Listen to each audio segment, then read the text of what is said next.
Welcome to Spotlight. I'm your host, Rich Bontrager. Spotlight shines on extraordinary leaders, speakers, authors, and influencers that know who they are, along with the impact that they bring with their brands, with their company. They do it all to help their clients around the world. Today, Johnsen is my guest. A little background on Krister. He is an explorer of life. He is, in fact, has a great life motto. How far can I go? This has taken him into an international great career. At age 29, he was a CEO of his first company. At age 34 years of age, he was a successful CEO of an international group operating in more than 30 countries. His motto has taken him from high up, hiking high mountain, deep down, deep sea diving in the wrecks, caves, reefs, and also sailing on a sailboat. Chris has a genuine interest in helping others be successful. After having a boring corporate life after a while, Krister's interest in helping others started a new path for him. He is now working full-time as a mentor and coach, helping people and organizations set goals, becoming high performers, and reaching high goals. His programs are unique in the market and have, over time, proven to be very successful for clients from many different countries. Krister is a product of his own work and writings. He is a true, deliberate creator of what he can really wants for his life. He and his wife are now living where they want, doing what they love. They have a house in Norway, a place in Asia, and they sail where they want, when they want, on their beautiful sailboat. And today, Krister joins us from his sailboat for his spotlight. Welcome today, Krister. Thanks much, Rich. It's a pleasure being here, and thanks for the introduction. You have done a lot in your amazing life, but in all, I would kind of summarize, you're an adventurer. You're the classic adventure type guy, aren't you? Yeah, always been that. And I realized that just the last few years, maybe, that is what drives me, is how far can I go? And the later years, my passion for helping others actually doing the same thing, how far can they go, is what drives me. And it's amazing, when you start doing things that you're afraid of, when you start to challenge yourself, when you move out of the comfort zone, when you move out of what Robert Kiyosaki calls the rat race, when you are out of that, and then you just start to realize that things just happen in a wonderful way. It's a wonderful life. And like me, I'm in London now, as you said. So we crossed the North Sea just a few days ago. Yeah. And now I talk with you through satellite. It's just amazing how technology can change the life and how we get more and more freedom if we dare to do that. Well, and that's a lot of what you talk about, helping people find that new way of living, the freedom of living, which we're going to explore here today. But I want to go back to your early days. At age 29, CEO of your first company. Yeah. That's pretty aggressive. What got you into that career path, that mindset of, I'm going to be an entrepreneur with my own company? I guess at that time it was to prove to others that I was good. Prove to family, kind of have some. I had good education. I had good grades from university, so I have a financial background, and it was just a natural path. And already at that time, being daring and different, not doing what others expect, but actually do what feels right for me. Every time I did a mistake, I didn't follow my gut feeling. I didn't follow my intuition. And already at that time, I learned that gut feeling was very, very important. Well, you had a quick rise to success, your own company to a CEO of an international company with 30 different outlets throughout the world. Yeah. What made that quick rise? Why do you think it happened that you went international and global so fast? Because I'm focused and disciplined, and I love reaching goals. At that time, when I was in my 30s, beginning of the 40s, it was much material goals. I wanted that house, I wanted that boats. I grew up sailing, so for me, water and boating has always been important. But I wanted that watch, I wanted that car, I wanted that house. And it was all that, the whole rat race thing, see how far I can go, not how much money I can make, but more to help the management team being successful and to help customers, because I knew we had good products, we had good offers, we could help a lot of people with that. Well, and then with all this great success, maybe people would think, wow, what a life. And yet inside of you, something was unhappy, restless. How would you describe what you went through? Was the midlife crisis? What exactly happened to free you from where you were at? The midlife crisis, yes, something happens, biologically in the body when you are 40, 42, 43. And I asked a psychologist, he's actually a client of mine. He's a psychology specialist. I asked him what happens in the body when you are around 40. He said it's biological. You can see it in the hormones. It's a change. So there are two changes that happen. One is that the expected project, getting education, getting a job, being successful, having kids, having dog, having the car, having the house, that's done. And being married, of course, that's done. It's like, oh, we have done it. It's like, check. Okay, and what's next then? And that is where the emptiness, a lot of people feel the emptiness in life. Out of all that, you almost felt trapped in a very successful, high level career, and you wanted to spread your wings and fly. Yeah, I wanted to raise my sails and sail. I had a goal for more than 10 years that I wanted to sail around the world. I didn't know how to do it, but I just wanted to sail around the world. I realized, and I write about that in my book too, I realized that the dream was to leave everything behind, to be free, not to come. I never saw the end of that trip. People asked me when they come back. I said, I don't know, maybe never. I wanted a change in life, and therefore I wanted to leave and sail around the world. Actually, that goal was so strong that when I met my wife, I told her that, this is going to be great, but there is one thing I never give up. I don't give up my dream. I am going to sail around the world. So if you want to be with me, you have to join me sailing around the world. And here we are. I'm talking to you from London now in my boat. We have started the trip. I'm a big fan of mentorship, and that's where your career ship went.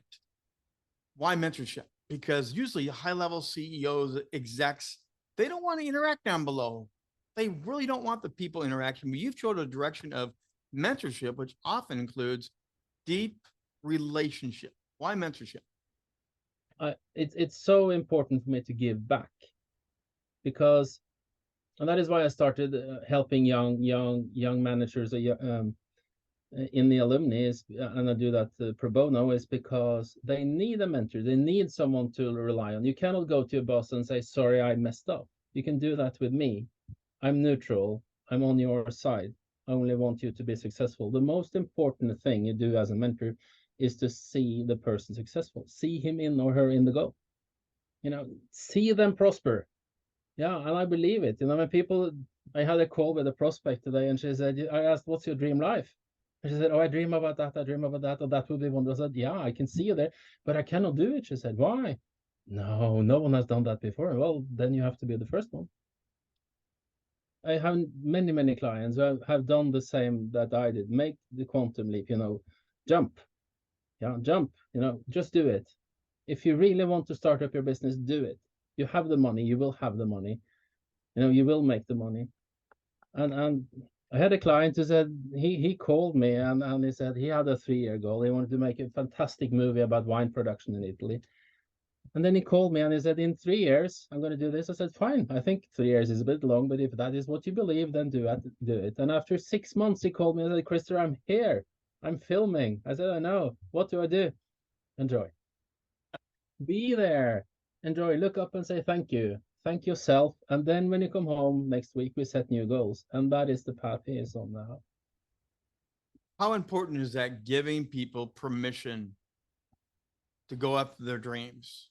Because a lot of times we think everyone's going to say no, but you literally are the dream grantor. You open up the gates for people as you mentioned them, say no, go for it. How important is that in your life to be that role model, to give permission? Well, first of all, I have to live what I teach. So because that's trust.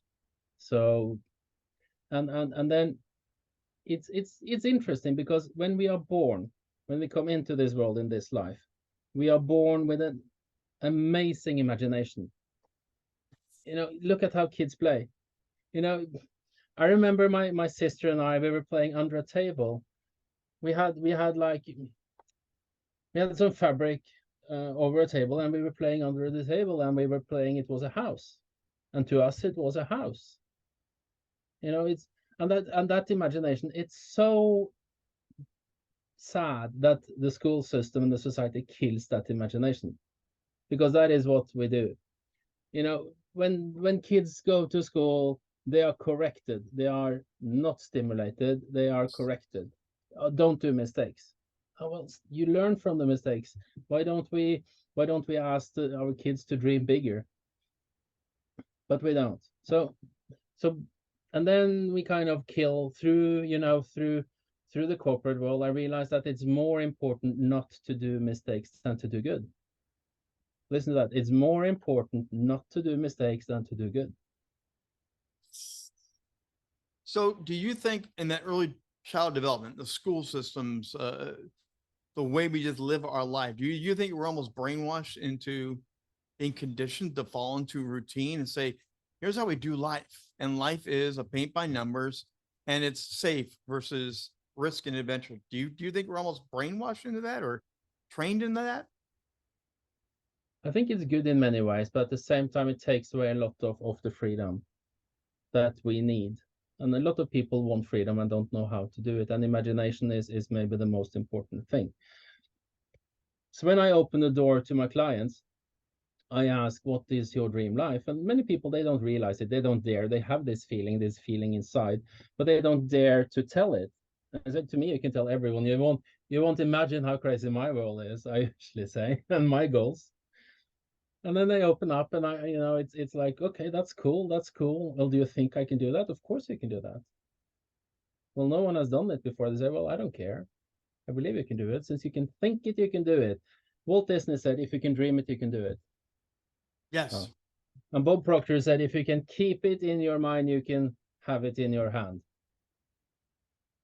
Andrew Carnegie said, any idea, and that was in 1905-ish, when Andrew Carnegie stimulated the creation of one of the most important books, Napoleon Hill, Think and Grow Rich.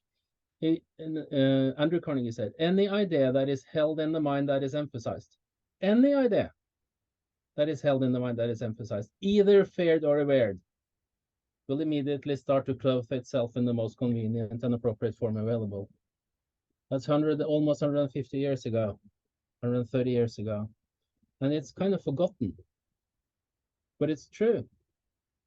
So when we think more about what we don't want than what we want, we get more of what we don't want. So when opening up the imagination and think about it and believe it, have the faith to, faith in my world is the ability to see the invisible. We close our eyes and we see it. To believe in the incredible and to be ready to receive what others say is impossible. That is faith. You've had an amazing career. Again, global impact. And here you sit on your boat, having just go up the Thames, having an adventure of your life. Imagination fuels you. So what are you imagining next? Because I know you're not done with imagining, right? No, I'm not done. I have so many things to come. So no, my goal and my whole purpose is to help thousands of people all over the world every day to live their full life. A full life to me is not about money. It's not about material things. It's all about living the life you really want to live. Christopher Johnsen, thank you again for being on Spotlight. Again, Christopher has some great, exciting things coming up. He has a book in the works and many other things. You want to find out more about him. Again, Christopher Johnsen, this has been his Spotlight edition. Remember, Spotlight shines on the light on amazing authors, speakers, leaders, and influencers to share their genius and their brand authority. Watch for more Spotlight interviews coming your way from Rock the Stage Media. Until next time, on the trigger, Rich Bontrager. Thanks for joining us on Spotlight.